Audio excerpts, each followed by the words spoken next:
Kesabaran setipis tisu dibagi 7. Ayo, aku nggak? Siapa? Oke. Di sini aku sama teman aku mau membagikan sedikit ilmu tentang keutamaan bersabar.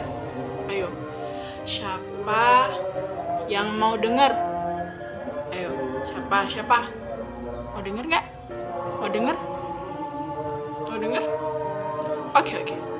Tunggu sebentar. Let's go.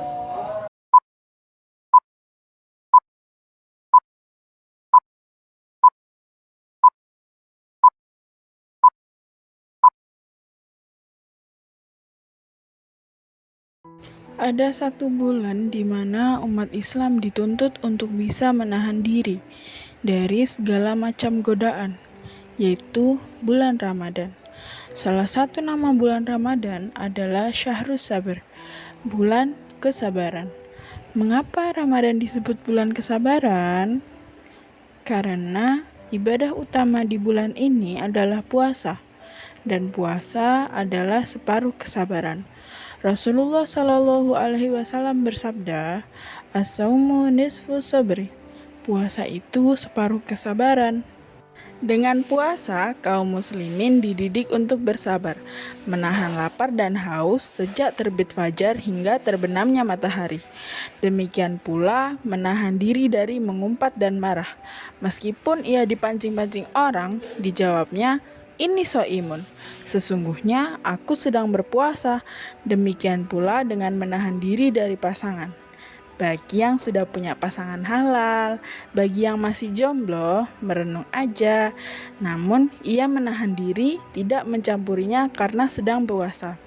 Menahan diri inilah bagian dari pendidikan kesabaran yang Allah canangkan melalui puasa, dan Allah telah menyediakan banyak keutamaan untuk orang-orang yang sabar. Keutamaan bersabar. Dalam Al-Quran, Allah menyebutkan keutamaan-keutamaan orang yang sabar. Sedikitnya ada 3. Kemudian dalam Al-Hadis, Rasulullah juga menjelaskan keutamaan sabar yang luar biasa. Keutamaan yang pertama adalah pahala tanpa batas. Allah Subhanahu wa Ta'ala berfirman, "Sesungguhnya hanya orang-orang yang bersabarlah yang dicukupkan pahala mereka tanpa batas." Quran Surat Az-Zumar ayat 10. Puasa yang merupakan separuh kesabaran juga mendapatkan keistimewaan ini. Tidak seperti amal lain, puasa akan langsung dinilai Allah dan tidak dibatasi pahalanya. Setiap amal anak Adam dilipat gandakan. 1 kebaikan dibalas dengan 10 kebaikan yang serupa sampai 700 kali. Allah Azza wa Jalla berfirman, "Kecuali puasa, sesungguhnya puasa itu untukku dan aku sendiri yang membalasnya." Keutamaan bersabar yang kedua, orang yang sabar akan mendapatkan kebersamaan Allah, Mayyatullah. Artinya, orang yang telah sabar akan diliputi dan dinaungi Allah Subhanahu wa Ta'ala dengan rahmatnya, perlindungannya, pertolongannya, dan ridhonya. Adapun zat Allah tidak sama dan tidak bersama dengan makhluknya. Allah Subhanahu wa Ta'ala berfirman, "Innallaha ma'as sabirin." Sesungguhnya Allah beserta orang-orang yang sabar. Bersama syukur, sabar adalah kunci kebaikan. Seseorang selalu baik di sisi Allah tatkala mampu mengkombinasikan sabar dan syukur dalam kehidupannya. Ini adalah keutamaan sabar yang ketiga. Keutamaan sabar berikutnya. Orang yang sabar akan dicintai Allah Subhanahu wa Ta'ala, sebagaimana firman-Nya, "Wallahu yuhibbus sabirin." Dan Allah mencintai orang-orang yang sabar. Quran Surat Ali Imran ayat 146. Dan kalau seseorang sudah dicintai Allah, ia akan dilindungi olehnya, ia akan dikasihi olehnya, ia akan dijaga Allah Subhanahu wa Ta'ala. Jika ada yang memusuhinya, maka Allah yang akan membelanya. Hakikat sabar tidak seperti anggapan banyak orang bahwa sabar itu menerima segala sesuatu dengan rela atau pasrah tanpa perlawanan. Islam mengajarkan bahwa sabar yang memiliki banyak keutamaan luar biasa ini ada pada 3 hal. Yang pertama, sabar dalam ketaatan. Artinya, seorang mukmin harus sabar menjalankan perintah Allah Subhanahu wa taala meskipun perintah itu berat dan dibenci oleh nafsunya. Seorang mukmin harus tetap taat pada hal-hal yang telah diwajibkan baginya meskipun banyak hal yang merintangi, mulai dari kemalasan dan faktor intern lainnya sampai dengan celaan orang, kebencian musuh Islam dan faktor ekstern lainnya. Ya ayyuhalladzina amanu sta'inu bis-sabri was-sholati innallaha ma'as-sabirin. Yang artinya, hai orang-orang yang beriman, jadikanlah sabar dan sholat sebagai penolongmu.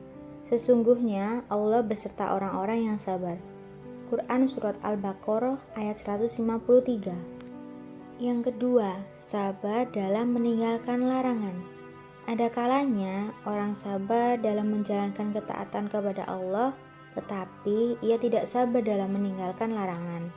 Sholat dijalankan, tetapi judi juga tidak bisa ditinggalkan.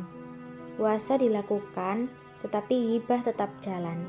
Sehingga ada istilah prokem STMJ, sholat terus maksiat jalan. Kesabaran juga harus diimplementasikan dalam meninggalkan kemaksiatan dan larangan-larangan Allah Subhanahu wa taala.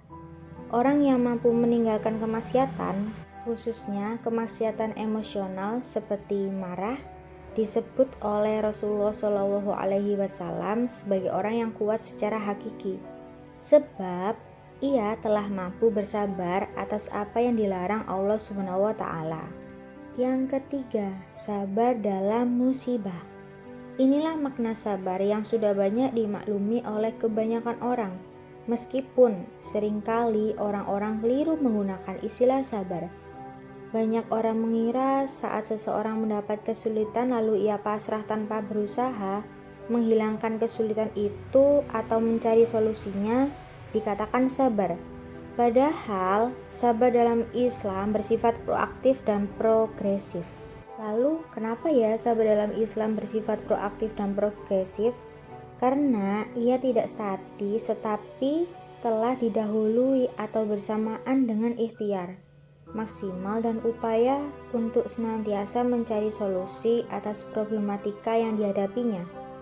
Saat semua upaya telah dilakukan, saat ikhtiar mencapai batas maksimal, maka saat itulah sabar bertemu dengan tawakal. Ia menyerahkan kepada Allah dan sebab itu Allah akan mengampuni dosa-dosanya. Semoga di bulan Ramadan yang juga merupakan bulan kesabaran, kita mampu melatih kesabaran kita dan Allah Subhanahu wa taala menganugerahkan keutamaan sabar dan pahalanya.